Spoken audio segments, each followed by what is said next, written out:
They announced Sting's last match for AEW Revolution Sunday, March 3rd. Darby, Allin, and Sting versus the AEW Executive Vice Presidents, the EVPs, Matthew and Nicholas Jackson, formerly known as the Young Bucks.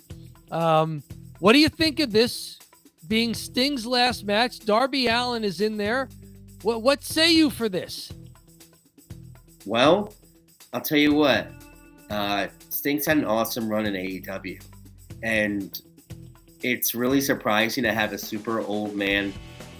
I mean, he's a complete gimmick wrestler now. He just stands up and punches, and like he'll do an occasional crazy spot, like a occasional spot that looks pretty wild, but like he could handle himself enough where it's not too ridiculous. But it is definitely time. You know, he's in his 60s, right? So he's going to be 65, I think, by the time this happens. Mid 60s. So he was like 60 and was like, "Yeah, I'm going to keep doing it."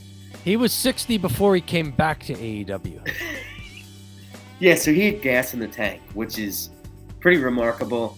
I think that they have a pretty good angle set up with the Young Bucks here, and I think the Young Bucks are doing the right thing by just going full on heel, because I think they're getting booed a lot, and they're just not as over as baby faces for many reasons. A lot of the CM Punk stuff, it's just like the entire elite, like after the whole CM Punk thing, like they've been getting like smattering of boos here and there because CM Punk is just like, you know, he's one of these guys that like some people just absolutely love and will go to the edge of the earth and whatever he says is right. So they've pretty much been forced to turn heel.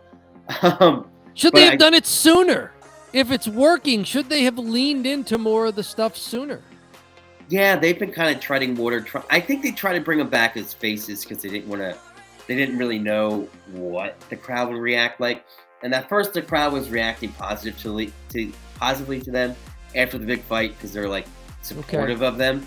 And then CM Punk came back to the company, and then CM Punk was like just like shooting promos on them and just sort of destroying the company within itself until he got fired.